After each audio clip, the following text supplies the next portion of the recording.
aqui a matéria do Central da Toca, assinada pelo nosso grande Léo na geral, onde o Eduardo Barroca, Caio Fábio, diz que não vai poupar, inclusive aqui na matéria, aqui fala também do desfalque, né, do Everton, jogador revelado pelo Cruzeiro, ele se recupera de uma lesão muscular, e aqui, ó, no finalzinho da matéria, o grande Léo na geral coloca até o provável Cruzeiro para enfrentar o CRB amanhã, né, com a seguinte escalação: Matheus Albino, Matheus Ribeiro, Henry, Fábio Alemão. Provável CRB, né?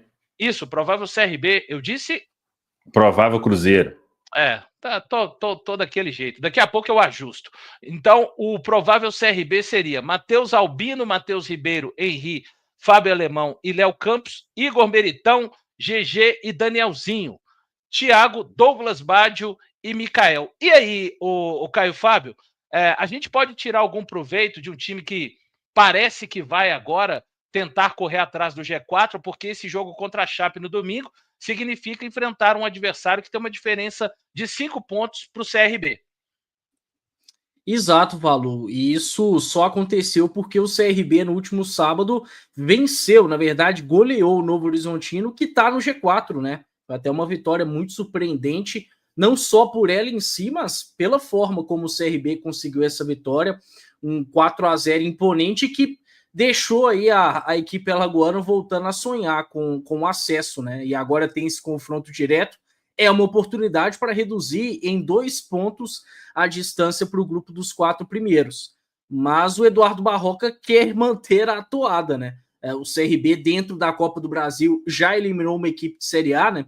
O CRB entrou na terceira fase, assim como o Cruzeiro, eliminou o Santos e agora quer acreditar que é possível eliminar o Cruzeiro também. Acho que vale ter atenção, sim, sempre é bom ter respeito para com o adversário, vem mais motivado, não dá para negar isso.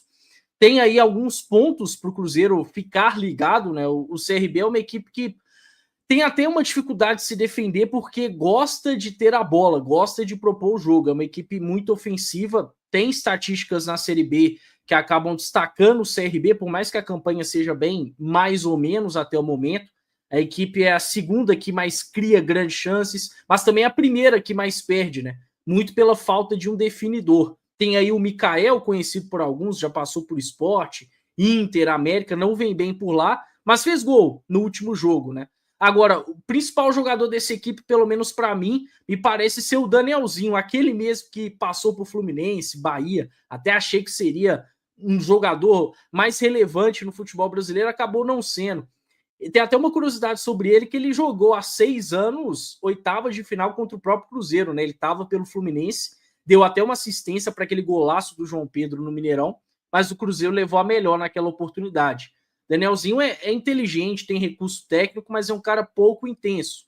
GG também é um jogador importante, já passou por Botafogo, por Vitória, tem uma boa bola parada. O Thiaguinho, o artilheiro da Série B, ponta, né? O que mostra um pouco a dificuldade de ter definidores nessa equipe. Mas acho que são os 3 grandes destaques ao lado do Matheus Albino, que foi decisivo para que o CRB avançasse. Agora, defensivamente tem muitos problemas, porque só tem um volante, os laterais marcam mal. É uma equipe desequilibrada, dá para a gente dizer assim. E o Cruzeiro tem totais condições, mesmo com algumas mexidas, de estar explorando bem isso nessa primeira partida e estar conseguindo abrir uma boa vantagem.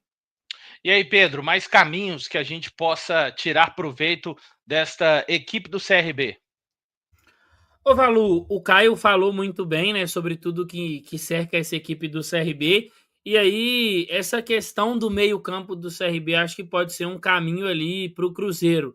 A gente está falando de um time que provavelmente vai se colocar ali num 4-3-3, e aí só tem o Igor Meritão como esse atleta defensivo. Danielzinho e GG são meias muito mais ofensivos, né? E o Caio falou perfeitamente. O Danielzinho é um atleta que, por mais que seja jovem, não tem tanta intensidade assim, mesmo sendo um jogador inteligente. E aí, essa questão do sistema ali dos 3 meio-campistas, tendo só o Meritão como um cara mais para o duelo, mais para poder se defender, acaba deixando aquela parte da entrada da área do CRB muito exposta. É uma equipe que facilita muito para o adversário finalizar, e aí a gente até assim entende, porque o nível técnico da segunda divisão ele é um pouco mais abaixo, mas só para a gente pegar assim, um recorte, nos últimos 3 jogos como visitante, eles cederam 43 finalizações para os adversários, porém os adversários só acertaram 9 no gol. Então, é uma equipe que dá esse espaço para finalização, mas aí cabe aos adversários aproveitarem. Acho que um outro ponto também que vale a pena destacar é essa dificuldade do CRB para se defender pelos lados do campo.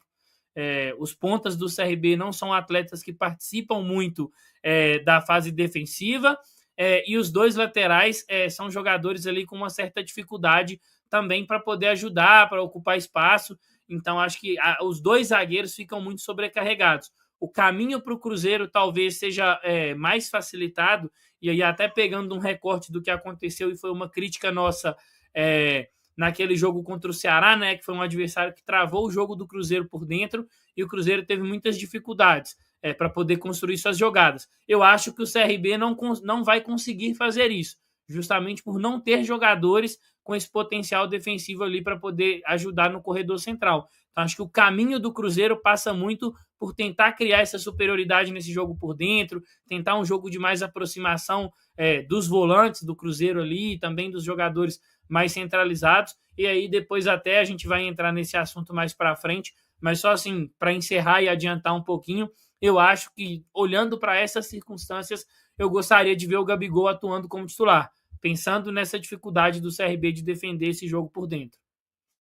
Boa, interessante. A gente já vai falar do que interessa. A gente trouxe aqui, através do Caio e do Pedro, caras que sempre trazem um estudo muito amplo do nosso adversário. Você que está por aí, 2.245 pessoas. Deixem o like e também compartilhem. Afinal de contas, é o esquenta para o jogo da Copa do Brasil amanhã, 8ª de final. Vamos falar daqui a pouco também do público, hein? Eu acho que o torcedor do Cruzeiro, mais uma vez, mostrando que o caminho está mais do que certo e vamos juntos, especialmente nessa campanha de Copa do Brasil. Samuca, não tem como.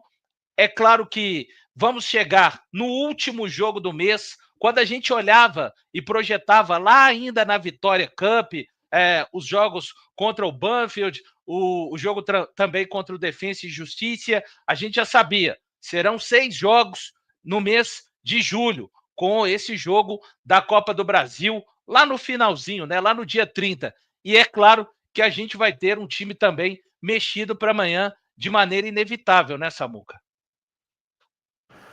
Com certeza, Valu. Hoje até na Toca da Raposa 2, a ausência foi o William e não vai para esse jogo. O Fagner vai seguir ali entre os titulares. O restante está à disposição. Não quer dizer que todos vão iniciar. O Leonardo Jardim já foi muito claro, né, falando sobre uma mescla. Eu acho que a gente pode até basear no que ele fez naquele jogo contra o Vila Nova, que foi uma mescla legal, foi um Cruzeiro que teve uma boa atuação. E olha, ali acho que a gente estava tinha vencido o Flamengo? Ou no final de semana era o Flamengo, hein? Eu acho que a gente tinha vencido. No final de semana era o Flamengo, eu acho. O Flamengo poupa contra o Botafogo da Paraíba. Eu acho que a gente venceu o Vasco antes, né? Foi isso? Isso, vence o Vasco por 1-0, e aí vence o Vila e depois o Flamengo. Então, ali estava no começo daquela boa sequência do Cruzeiro ainda, né?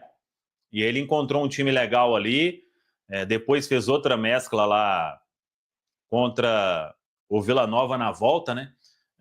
Não tenho nenhuma informação que ele vai fazer aquilo, mas a ideia é dar uma rodada aí no time, sem desconfigurar completamente, né? Então, aí é Cássio, o Fagner, vamos ver a defesa, né? Se pode pintar ali um Jonathan para descansar um dos dois. Aí na esquerda, acho que é o Kaique, né? Até porque não tem o William. Não sei se vem mudança. No meio campo ali, pode ser descansar um ou outro dos volantes, né? O Christian treinou hoje, não sei se volta sendo titular. Aí, talvez, né? Gabigol com Caio Jorge, ou os 3, né? Matheus, Gabi e Caio, como foi o jogo da volta lá contra o Vila Nova. algumas mexidas ele vai fazer sim, sem, repito, desconfigurar muito o time. E acho que ele fazendo isso, depois a gente pode até ir para o nosso campinho, né? Dá para ter um Cruzeiro forte para encarar esse time do CRB. Eu tenho uma curiosidade, Caio. Você falou aí sobre o Matheus Albino, véio. Eu acho ele um goleiro bem baixo, véio. E só que nas fichas ele tem uma altura 1,90 m. Eu acho ele baixinho, véio. Braço curto. Eu acho que tem que ser bem testado nesse jogo aí, porque os jogos que eu já vi do CRB não me passa muita confiança, não. A chance de chegar amanhã e ser o Manoyer Albino não muda também, né?